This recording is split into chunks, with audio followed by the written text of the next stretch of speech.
Good morning everyone. আজকে দোল সকালবেলা সব বন্ধু বান্ধব মিলে আমরা বেরিয়ে পড়েছি বকখালির দিকে। কোথাও জায়গা পাইনি, দীঘা, মন্দারমণি অনেক জায়গা খোঁজা হয়েছে, ফাইনালি বকখালিতে একটা রিসর্ট পেয়েছি। প্রথমবার যাচ্ছি এই রিসর্টটাতে, তাই কোনো আইডিয়া নেই রিসর্টটা কেমন হবে। ওখানে গিয়েই তোমাদেরকে বলতে পারবো রিসর্টটা কেমন। Happy Holi, happy Holi, happy Holi, happy Holi. হে প্রভু। আর পোগো পোগো।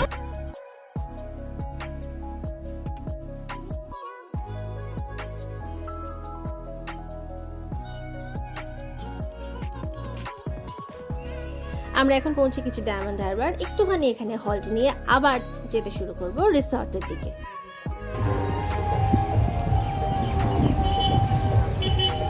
পৌঁছে গেছি আমাদের রিসর্টে, হোটেল অমরাবতী। দেখো বাইরে থেকে কিন্তু দেখতে বেশ ভালোই লাগছে রিসর্টটা। ইনফ্যাক্ট আমরা তো বড় গাড়ি নিয়ে এসেছি, ভিতরে আমাদের গাড়ি রাখারও দেখলাম প্রভিশন রয়েছে। এই ঢুকে পড়েছি হোটেলের ভিতরে, বাকি সুন্দর সব গাছগুলো, ফুল গাছ রাখা রয়েছে। ঢুকেই কিন্তু মনটা খুব ভালো হয়ে গেল। আচ্ছা, এরকম কটেজও আছে এখানে, কিন্তু খুব সম্ভবত আমরা এই কটেজের বুকিং কিন্তু পাইনি, আমরা নর্মাল রুম বুকিংই পেয়েছি। রিসর্টে পৌঁছে একটুখানি চেঞ্জ করে নিয়েই প্রথমেই ঝাঁপিয়ে পড়েছিলাম সুইমিং পুলের জলে। জলটা কিন্তু খুব পরিষ্কার, সুইমিং পুলটা কিন্তু বেশ ওয়েল মেনটেন্ড। এতটাও ভালো পুল আমরা সত্যি এক্সপেক্ট করিনি। সব বন্ধুরা মিলে গেলে যা হয়, ভীষণ মজা করেছি। সুইমিং পুল থেকে উঠে সোজা চলে গেছিলাম লাঞ্চ করতে। ওদের কিন্তু এরকম একটা ডাইনিং রুম আছে, আমরা কিন্তু ওই ডাইনিং রুমেই লাঞ্চ করেছি, চাইলে রুমেও নেওয়া যেতে পারে। কিন্তু খাবারটা ভীষণ ভালো। আমরা সবাই একটা করে ভেজ থালি অর্ডার করেছিলাম, আর তার সাথে যে চিকেন খেয়েছে চিকেন, যে মাটন খেয়েছে বা চিংড়ি মাছ, অনেক আইটেম আছে।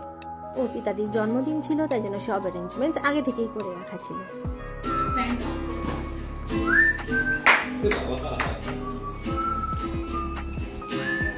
तुम मुझे ये शाम मस्तानी गाओ।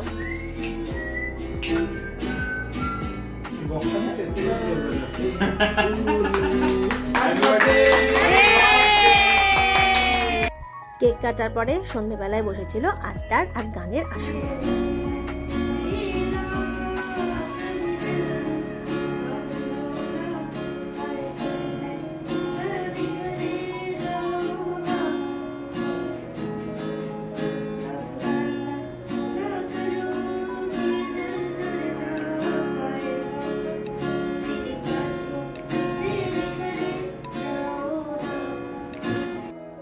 পরের দিন সকালে টোটো নিয়ে আমরা বেরিয়ে পড়েছিলাম আশপাশটা একটু ঘুরে দেখতে। দেখতেই পাচ্ছ কি সুন্দর, মানে এই যে রাস্তাটা দিয়ে আমরা গেছি না হেনরিজ আইল্যান্ড পর্যন্ত, প্রথমে আমরা গেছিলাম হেনরিজ আইল্যান্ডে, মানে ভীষণ সুন্দর। যে কটা জায়গাতে গেছি জায়গাগুলো তো সুন্দর বটেই, যাওয়ার সময়টা আমরা খুব এনজয় করেছি। টোটো থেকে নেমে অল্প একটু রাস্তা হেঁটে গেলে তারপরে বিচ, দুদিকে পুরো সুন্দরী গাছ ভর্তি, কি যে ভালো লাগছে না দেখতে। এরকম একটা কাঠের ব্রিজ রয়েছে, ওটা ক্রস করে তারপরে বিচের কাছে পৌঁছতে হবে। এই দেখো আমরা সবাই মিলে যাচ্ছি বিচের দিকে। বেশ গরম ছিল, হঠাৎ করেই না ওই দিন গরমটা বেশি পড়ে গেছিলো, কিন্তু তাতে আমাদের মজায় কিন্তু কোনো ঘাটতি পড়েনি। মাথায় ছাতা দিয়েও আমরা বেরিয়ে পড়েছি সি বিচের দিকে। পৌঁছে গেছি সি বিচে। বকখালি সি বিচ কিন্তু দীঘা, মন্দারমণি বা পুরীর সি বিচ থেকে একদমই আলাদা।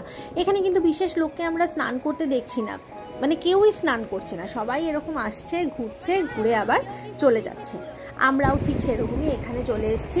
প্ল্যান আছে এখানেই আমরা দোল খেলবো আর খুব মজা করব, খুব এনজয় করব। টোটো কিন্তু দাঁড়িয়েই আছে, টোটোকে আমরা সারাদিনের জন্য বুক করে নিয়েছি, তোমরাও ঠিক এইভাবেই বেরোতে পারো। সি বিচে কিন্তু আমরা খুব করে দোল খেলেছি সবাই মিলে।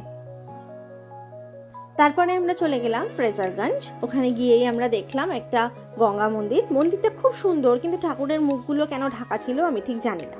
গঙ্গা মন্দিরের পাশেই রয়েছে ফ্রেজার সাহেবের বাংলো, সেটা আর বাংলো বলা চলে না, ধ্বংসাবশেষ, সবই ভেঙে গেছে। আর তার সামনেই সি বিচ।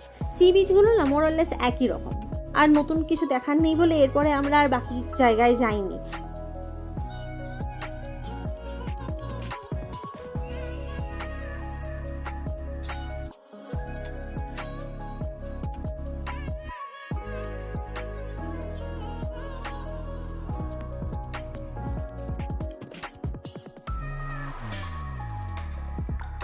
সেদিনই সন্ধেবেলাতে আমাদের হোটেলের কাছেই যে বকখালি সি বিচটা ছিল সেখানে গেছিলাম।